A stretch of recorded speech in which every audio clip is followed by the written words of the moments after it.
बिस्मिल्लाहिर्रहमानिर्रहीम। लाखों करोड़ों दरूद नबी अकरम सल्लल्लाहु अलैहि वसल्लम पर और उनकी आल पर पिछली हुकूमत के खिलाफ आज पहली इंक्वायरी शुरू हो गई। नैब ने साबिक खातून अव्वल की दोस्त फराह खान के खिलाफ मनी लॉन्ड्रिंग और आमदन से जायद असासों पर इंक्वायरी ऑर्डर कर दी। फराह खान के अकाउंट में 3 बरसों में 84 करोड़ 70 लाख रुपए आए और फौरन निकाल लिए गए।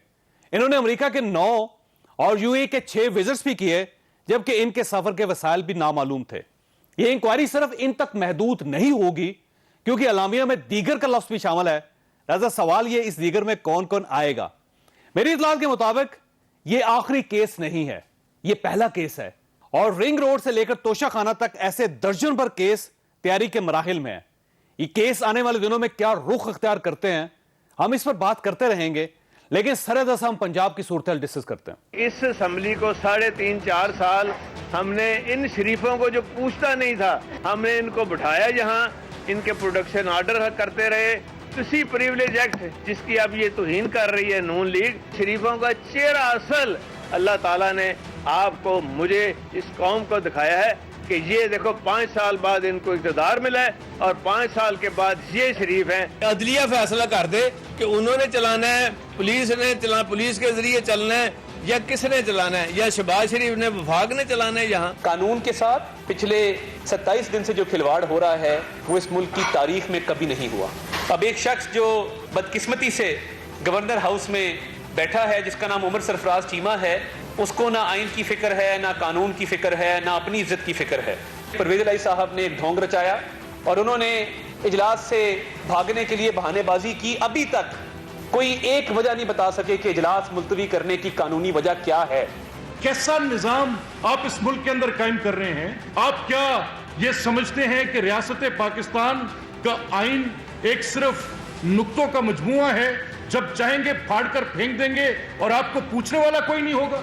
इस मुल्क की जमहूरी कुव्वतें ये हक रखती हैं कि आप इस आइन शिकनी पर आपके खिलाफ कार्रवाई करें, और ये अब इंशाअल्लाह अज़ीज बहुत जल्द होगी। मलिक साहब ने बात की है कि हम हक रखते हैं इनके ऊपर आर्टिकल 6 की कार्रवाई करने का।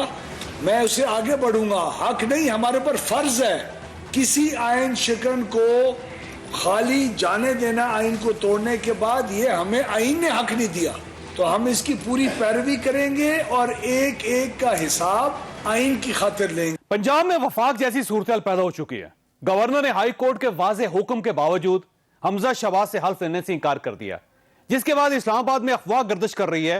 हुकूमत ने सदर आरफ अलवी, गवर्नर पंजाब उमर सरफराज चीमा, इमरान खान और कासिम सूरी के खिलाफ आर्टिकल 6 के तहत कार्रवाई का फैसला कर लिया। यह खबर अभी गैर मुसद्दका है, लेकिन हुकूमत जा इसी साइड पर रही है। क्या यह ठीक होगा? यह हमारा आज का इशू होगा, जबकि बिजली का शॉर्टफॉल 8000 मेगावाट तक फैल गया। इसका जिम्मेदार कौन है, हम यह भी डिस्कस करेंगे। हमारे साथ रहिएगा। प्रोग्राम में दोबारा खुश आमदीद। हमारे साथ हमाद साहब तशरीफ रखते हैं। इस वक्त साबिक वफाकी वजीर हैं और बहुत अरसा बिजली पे उन्होंने काम किया। हमाद साहब, आपका बहुत बहुत शुक्रिया। ये फरमाइए सर, ये 8000 मेगावाट का शॉर्टफॉल है इस वक्त। 10 घंटे, 12 घंटे, 15 घंटे लोड शेडिंग हो रही है, और जब भी इस हुकूमत से पूछा जाता है तो ये कहते हैं कि आप लोगों ने फर्नेस ऑयल वक्त पे नहीं खरीदा था, और बहुत से ऐसे पावर प्लांट्स थे जो बंद थे। 27 पावर प्लांट्स वो कहते हैं बंद थे, तो कैपेसिटी थी लेकिन आपने प्रोड्यूस ही नहीं की, तो इस वजह से ये क्राइसिस है। बिल्कुल झूठ है ये जी। मैं वाज़े आपको बताऊं, पहली बात तो ये कि 27 पावर प्लांट तो हुकूमत पाकिस्तान की मलकियत में है ही नहीं, तो वो खराब कैसे हो सकते हैं। दूसरी बात ये कि मेरे पास आज का डेटा मौजूद है पावर डिवीजन का सारा, गुज़िश्ता रोज का, और सिर्फ 5 पावर प्लांट्स आउटेज पे थे, जिनमें से 3 जो है उनका निजी शोबे से ताल्लुक है। लकी कोल, पोर्ट कासिम और एंग्रो का एक पावर प्लांट है। और ये इसमें कोई अनहोनी बात नहीं है। 40,000 मेगावाट की जहां कैपेसिटी होती है और हर प्लांट ने 1-2 महीने के लिए साल में मेंटेनेंस पे जाना होता है, तो हर वक्त 2-3 हजार मेगावाट जो है वो आउटेज पे होते हैं। इस वक्त 2350 जो है वो आउटेज पे हैं। फर्नेस ऑयल का भी कोई मसला नहीं था। 2 लाख टन से ज्यादा का जखीरा हम छोड़ के गए थे फर्नेस ऑयल का। 8000 टन डेली, यानी कि 2 लाख टन से ज्यादा हमारी अपनी लोकल रिफाइनरीज प्रोड्यूस करती हैं फर्नेस ऑयल की। ये मामला असल में इनसे मिस हैंडल इस तरह हुआ कि 2 मुस्लिम लीग नून दौर के LNG के सौदे डिफॉल्ट कर गए। इन्होंने अपने पिछले दौर में जो सौदे किए थे उनमें से 2 सौदे डिफॉल्ट कर गए। और वो हमारे टाइम पे भी करते थे, 8-10 दफा हमारे टाइम पे भी उन्होंने डिफॉल्ट किया, लेकिन बर वक्त उसको मिटिगेट करने के लिए इकदाम नहीं उठाए गए, सिस्टम गैस को डाइवर्ट नहीं किया गया, सारा का सारा फर्नेस ऑयल पे इन्हिसार कर दिया गया, फिर फर्नेस ऑयल का भी वो 2 लाख टन का जखीरा एग्जॉस्ट कर दिया गया। तो मिसमैनेजमेंट थी और कोई वजह नहीं थी। अगर बर वक्त फैसले सही किए जाते, एक प्लान के साथ इसको मैनेज किया जाता, तो एक लम्हे की भी लोड शेडिंग की जरूरत नहीं थी। अच्छा, वहां से ये फरमाइए कि ये मिसमैनेजमेंट कब हुई? मसलन अप्रैल के महीने में हुई या मार्च के महीने में हुई? क्योंकि गवर्नमेंट को बने हुए तो ज्यादा दिन नहीं हुए अभी। देखें, जब हम छोड़ के गए थे तो कोई ऐसा प्रॉब्लम नहीं था, बल्कि नई हुकूमत आने के 1-2 हफ्ते तक भी कोई प्रॉब्लम नहीं आया। होता यह है कि जब आपके पास एलएनजी के 2 डिफॉल्ट्स आते हैं और जब उनकी एक्सपेक्टेड कार्गो होती है, तो उसी टाइम पे बैठ के जो वहां से शॉर्टफॉल आ रहा होता है वो सिस्टम गैस को डाइवर्ट करना पड़ता है। मिसाल के तौर पे बड़े दिन अभी भी ऐसे ही है कि प्राइवेट सेक्टर में जो गैस के ऊपर पावर प्लांट्स हैं वो चल रहे हैं और 30% एफिशिएंसी वाले, और हुकूमत के 60% एफिशिएंसी वाले प्लांट आज भी जो है वो खड़े हुए हैं। तो ये तो आपको डाइवर्जन करनी पड़ती है। और मैं हफ्ते में 2 दफा फ्यूल की और डिमांड सप्लाई की मीटिंग करता था और बर वक्त फैसले किए जाते थे, वक्त आने से फैसले किए जाते थे। डे टू डे मैनेजमेंट करनी होती है, रोजाना लोड फर्क होता है और फ्यूल की सप्लाई की पोजीशन भी डेली चेंज हो रही होती है, तो आपने इस पर नजर रखनी होती है और सही फैसले बर वक्त फैसले पे किए जाए तो कोई मसला नहीं। हमारे टाइम पे मैं आपको एक मिसाल देता हूँ, पिछले रमजान में तब भी बहुत गर्मी थी, 20 दिन देर से रमजान आया था मौजूदा साल से, और उस टाइम पे हमारे पास इतनी पैदावारी सलाहियत नहीं थी जो अभी है। एक 1200 मेगावाट का न्यूक्लियर प्लांट तो भी पिछले माह चला है, जो पिछले साल पे मौजूद नहीं था। इसी तरह 1-2 हजार मेगावाट और थे जो इस वक्त चल रहे हैं, जो उस वक्त मौजूद नहीं थे। लेकिन हमने कभी पीक समर भी हो, इससे ज्यादा गर्मी भी हो, हमने कभी ऐसी लोड शेडिंग नहीं आने दी थी। अच्छा, ये भाई एलएनजी को आने में, पाकिस्तान पहुंचने में कितना टाइम लगता है वैसे? देखिए, अगर आपको डिस्ट्रेस का कोई कार्गो मिल जाए तो हफ्ते 10 दिन में भी आ सकता है, इससे कम अरसे में भी आ सकता है अगर वो ऑलरेडी हाई सीज के ऊपर हो। हम यूजुअली 1-2 माह पहले लिया करते थे, और लेकिन कभी कभी फौरन अगर कोई अच्छा सौदा मिल जाए तो वो आपको हफ्ते 10 दिन में 2 हफ्ते में भी पहुंच जाता है। जो आपने आखिरी बुकिंग की थी वो कब की थी? और जाहिर है वो तो पहुंच नहीं सकी, क्योंकि जो आपके दौर में जो आपने बुकिंग्स करवाई थी और जाहिर उसकी पेमेंट्स भी हुई थी, वो 2 बुकिंग्स थी जो पहुंच नहीं सकी पाकिस्तान। नहीं, ऐसे बिल्कुल कोई बात नहीं है, कोई ऐसी 2 बुकिंग्स नहीं थी जो नहीं पहुंच सकी। हमने कतर के साथ एक लॉन्ग टर्म सौदा किया था जो जिसने आज तक कभी डिफॉल्ट नहीं किया। पाकिस्तान की तारीख का सबसे सस्ता तरीन वो सौदा है और उसकी सारी कार्गोज, बल्कि एडवांस में भी हमने कार्गोज ली। 2 जो सौदे नहीं पहुंचे वो ENI और गनवर के सौदे हैं। ये वो 2 सौदे हैं जो मुस्लिम लीग नून ने लॉन्ग टर्म कॉन्ट्रैक्ट। और मैं आपको एक मजीद भी डिटेल बता दूं कि जब मार्केट आज से 2 साल पहले और उससे पहले मार्केट नीचे थी तो ये सौदे महंगे थे और ये सौदे हमें भेजे जाते थे और हमें खरीदना पड़ते थे और इस्तेमाल करना पड़ते थे, हालांकि ये स्पॉट मार्केट से महंगे थे। जब स्पॉट मार्केट ऊपर चली गई और ये वाले सौदे, मुस्लिम लीग नून के 2 सौदे जब सस्ते हुए तो इन्होंने डिफॉल्ट कर दिया। और ये पहली दफा डिफॉल्ट नहीं किया, ये मेरा ख्याल है इनका 12वां डिफॉल्ट है पिछले 6 माह में। और वैसे ये जिम्मेदार कौन है इसका? आप इस गवर्नमेंट को समझते हैं, और जो डिफॉल्ट कर रहे हैं ये कौन लोग हैं? देखें, ये डिफॉल्ट वो कर रहे हैं जो 2 ट्रेडिंग फर्म्स हैं, गनवर और ये ENI, जिनसे मुस्लिम लीग नून ने सौदे किए थे। और इसका जिम्मेदार तो मैं मौजूदा हुकूमत को ठहराऊंगा, क्योंकि ये एग्जीक्यूटिव डिसीजंस होते हैं, सिस्टम गैस की डिवर्जन्स करना।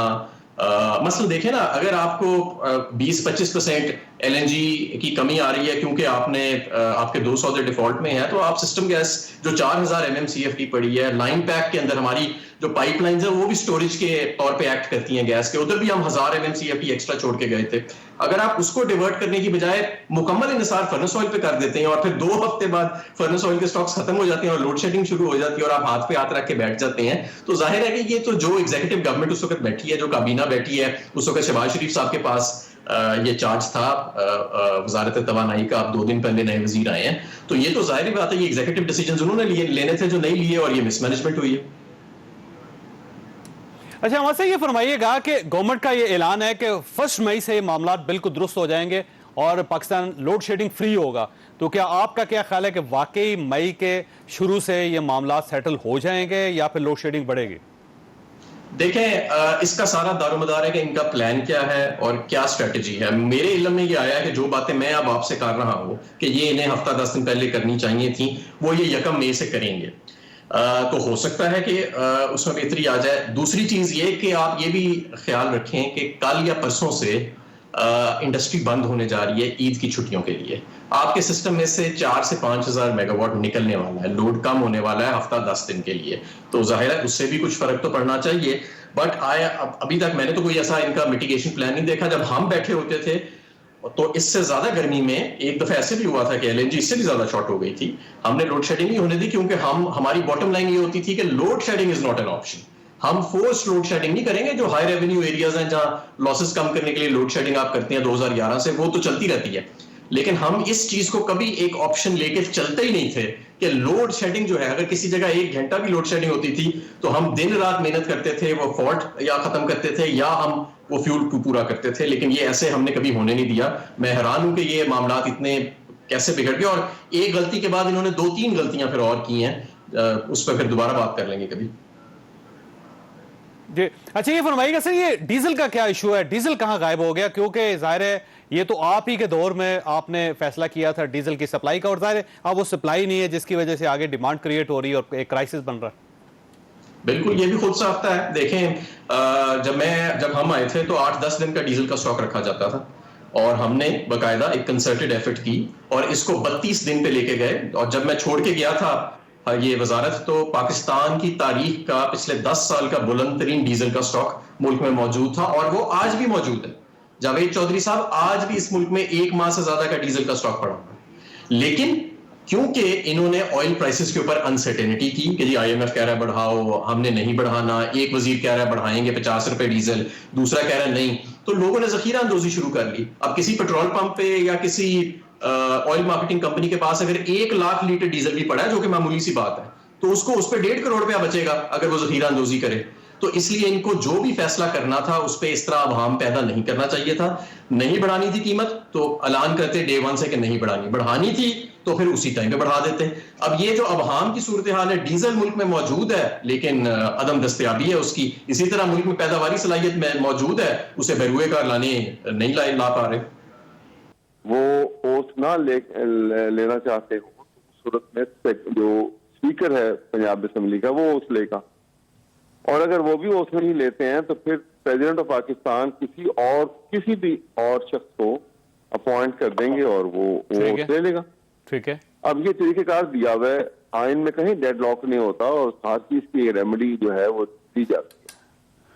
लेकिन अब यहाँ पर गवर्नर ने जब इनकार कर दिया इस वजह से कि उन्होंने कहा कि मैं खुद ऑन ओथ हूँ और एक सोच विचार एक बड़ी जिम्मेदार हैसियत में हूँ, तो मैंने मेरे पास जो रिपोर्ट आई है और जो मैंने फोटोज देखी है उसके मुताबिक तो जिस हंगामा राई के बाद वहाँ के इलेक्शन बताया गया वो इलेक्शन फेयर नहीं है।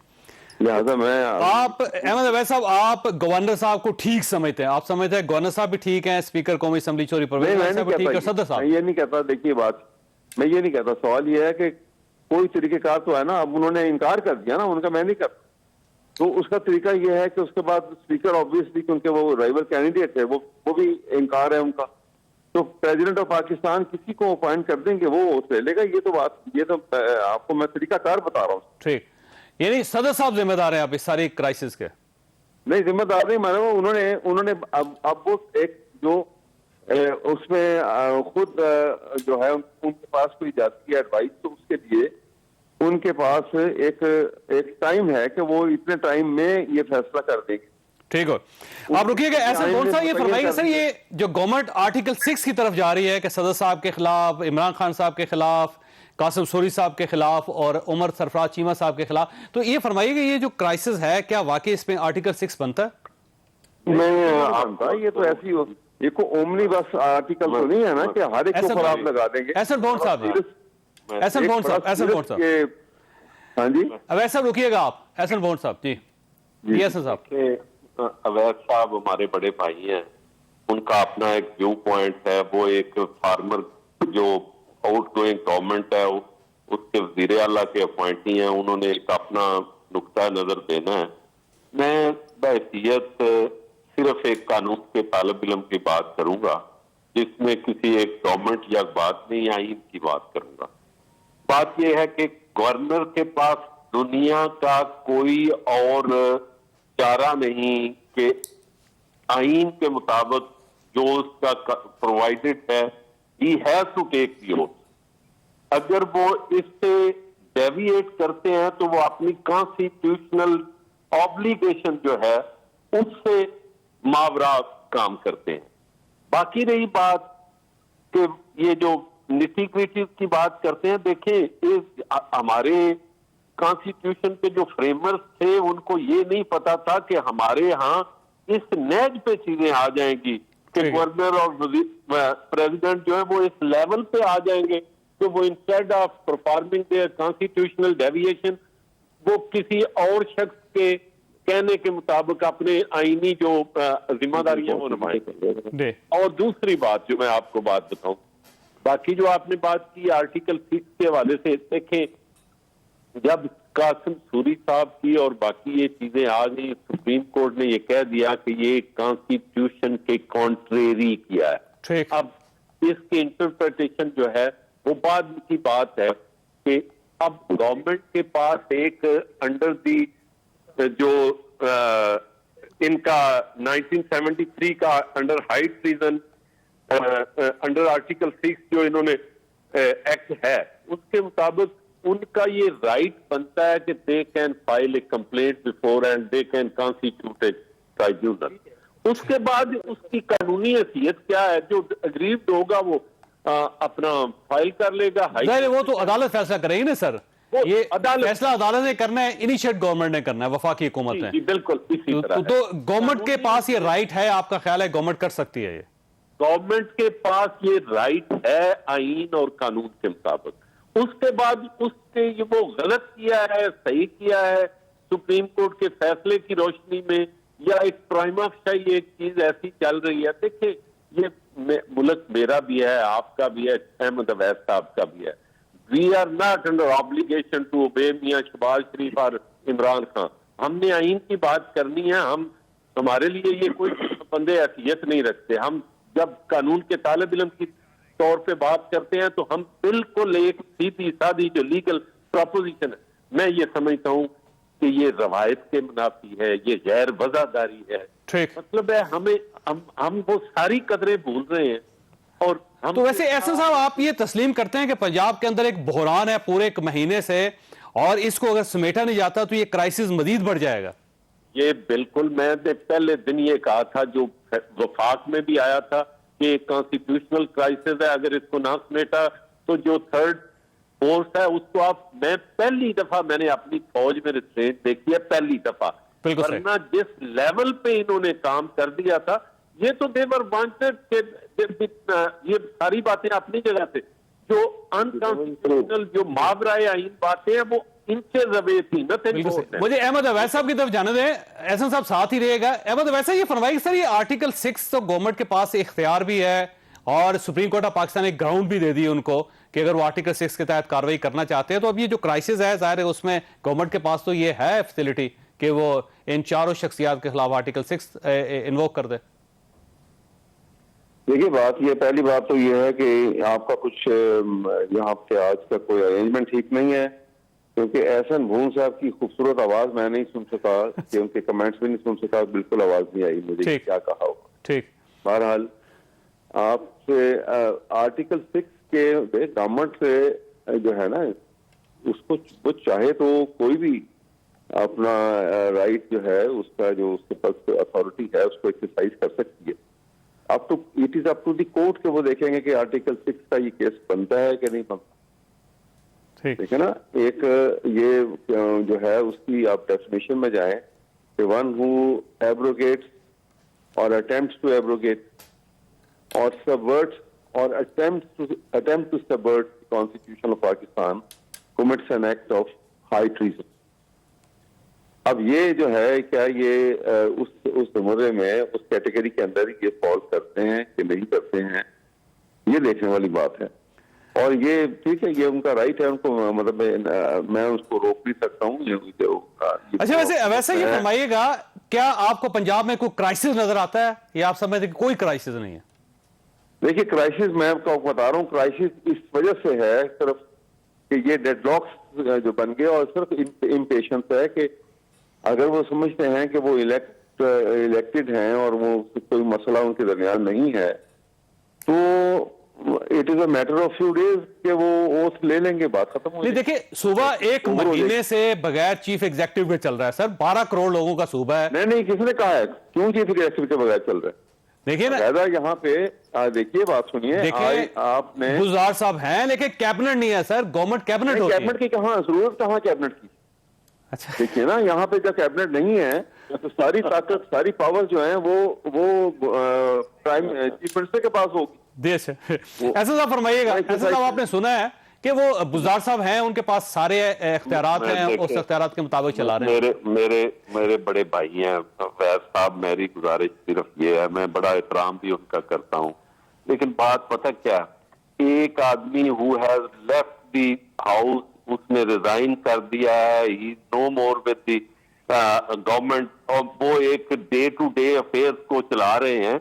इसलिए ये बात है आपकी, इसमें कोई आर नहीं है मानने में कि यहाँ एक क्राइसिस मौजूद है, और क्राइसिस इस लेवल पे नहीं कह रहा हूँ। देखिए ना, मैं तो कह रहा हूँ क्राइसिस, ये तो नहीं कह रहा हूँ क्राइसिस मौजूद नहीं है, ये तो एक नजर आ रहा है कि क्राइसिस मौजूद है, लेकिन मैं उससे मैं चौधरी साहब, मेरे लिए तो ये ही बड़ी तकलीफ की बात है, एक शहरी के होते हुए, एक इस मुल्क का बाशिंदा होते हुए, जो मेरी असेंबलियों में हुआ, नेशनल और प्रोविंशियल लेवल पे, हमने अपनी आने वाली नस्लों को क्या हम सबक दे रहे हैं, क्या सिखा क्या रहे हैं? हमें इतना कल्चर ऑफ टॉलरेंस हम नहीं यहाँ पे प्रमोट कर सके कि असेंबली में रहते हुए अगर if we have lost the trust of the majority, we should leave honourably. हम रोज देखते हैं, बात करते हैं इधर की, आप कहते हैं कि अगर मैं हूं तो मैं हुकूमत है, अगर मैं नहीं हूं तो ये मुल्क ही नहीं है, ये असेंबली ही नहीं। यार को खुदा का खौफ कर।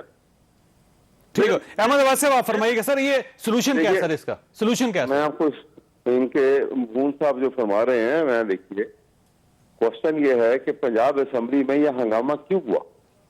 एक डेप्टी स्पीकर जो डिफेक्ट कर गया और वो दूसरी पार्टी को की मैंडेट के मुताबिक, उनकी डिक्टेशन के मुताबिक उन्होंने काम शुरू किया कि डेट को 16 तारीख से बदल के अचानक उन्होंने चंद घंटे पहले उसको 6 तारीख की रात को 7:30 बजे की डेट तक, और उस दिन होटल। लेकिन देखिए अहमद वैसा ये सारी चीजें अपनी जगह पे, लेकिन ये हुक्म किसका था? ये हाई कोर्ट का हुक्म था। जब अदालत ने हुक्म दे दिया फिर मेरा ख्याल है आपको उसे मानना चाहिए। हाई कोर्ट का हुक्म था, सुनिए मेरी बात, हाई कोर्ट का, मैं आपको बता दूं चौधरी साहब, मैं आपको क्लियर करने नहीं दिया, हाई कोर्ट का हुक्म था, लेकिन हाई कोर्ट के हुक्म के ऊपर तो अमल दरामद नहीं हुआ ना। उसका पैरा नंबर 25 जो था इंटर कोर्ट अपील का, उसमें जो डिवीजन बेंच ने फैसला किया था, उसकी तो जिजम जो है वो बखेर दी गई। जिस तरीके से पुलिस को अंदर बुला लिया गया, आज तक पाकिस्तान की तारीख में या जहां भी पार्लिमानी सिस्टम है, हाउस के अंदर जो है कोई फोर्स नहीं आती।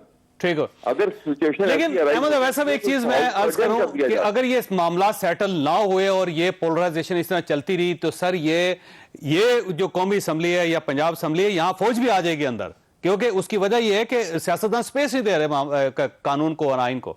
तो ये तो कलेक्टिवली सबको समझना चाहिए ना कि ये मैच्योरिटी होनी चाहिए कि किस किस्म की मामला नहीं होने चाहिए। बिल्कुल, हम तो मतलब कोई अभी भून साहब भी यहाँ पे हैं, अब देखिए भून साहब का अपना ग्रुप है, मैं दूसरे ग्रुप में हूँ, लेकिन किसी मौके के ऊपर मैंने इनके ग्रुप के ऊपर भी खड़े होकर इलेक्शन लड़ा है, और अगर अलग अलग भी लड़ा है तो कितने प्यार मोहब्बत ये भी मुझे मिलते हैं, मैं भी मिलता हूँ, बाकी तमाम मेंबर की तरह मिलते हैं। बहरहाल वैसा आपका भी शुक्रिया और एहसन भोन साहब का भी शुक्रिया, क्योंकि ऑन गोइंग इशू है, ये चलता रहेगा, ख्वासात इस पे मजीद बात और बहस होती रहेगी। यहाँ पे हमने छोटी सी ब्रेक लेनी है, ब्रेक के बाद दोबारा हाजिर होता है।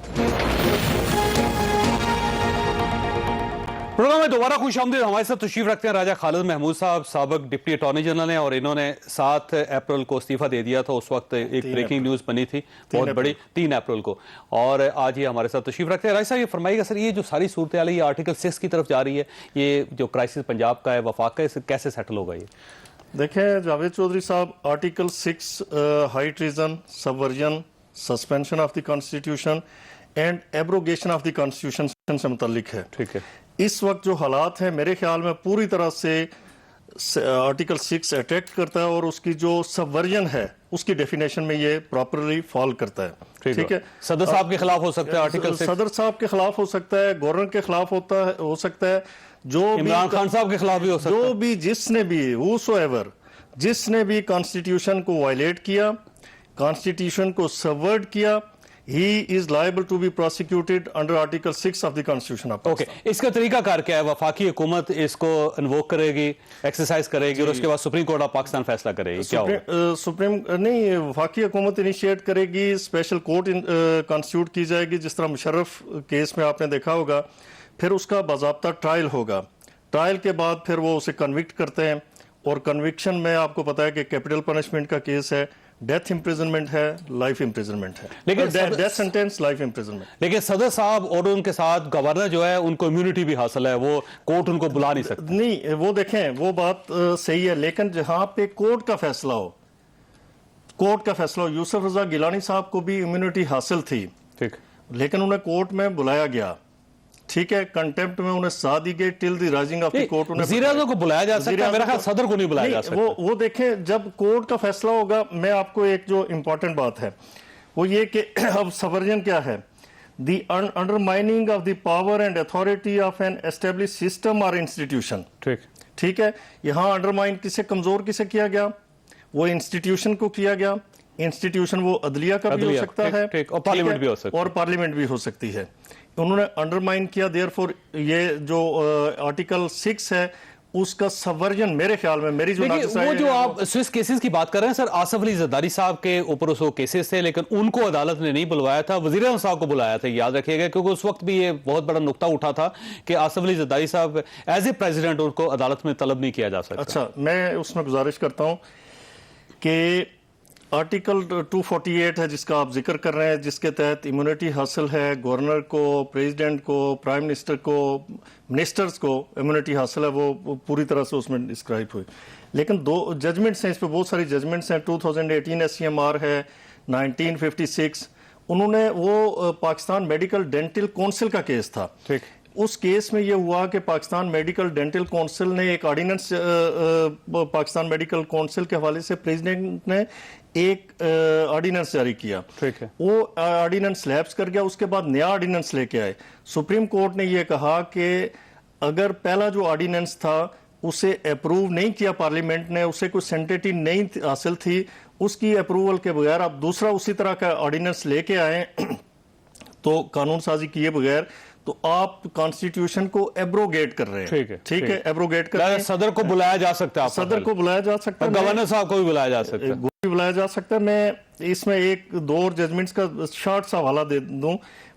ये आर्टिकल उन्होंने कहा, जो इसकी जो कमेंट्री है उसमें कहा कि article 248 provides immunity to president and governors from prosecution, but any declaration by any court or violation of Constitution command may result into the disqualification of the president, governor, etc. ठीक है।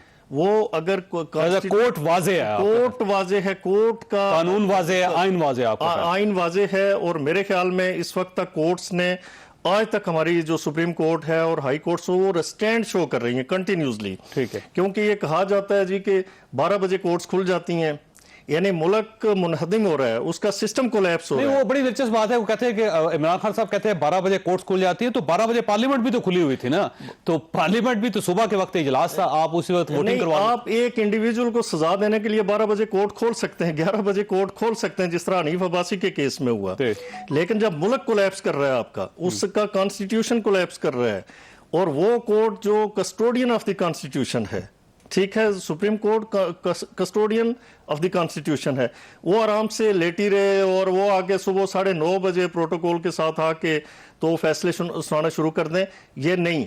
अच्छा, वैसे सदर साहब ने खुद भी कहा था, सदर साहब ने खुद भी कहा था कि अगर मुझे बुलाया गया तो मैं इम्यूनिटी को साइड पर रख के तो मैं अदालत में आऊंगा, उन्होंने कहा साइड पर रख के। लेकिन अब सवाल फिर वही है कि अगर वो यू टर्न ले लेते हैं अपने इस ख्यालात से, तो फिर जाहिर है फिर अदालत को बुलाना पड़ेगा। ये प्रोसेस कितने दिनों का होता है सर, अगर आर्टिकल 6 एक्सरसाइज किया जाए?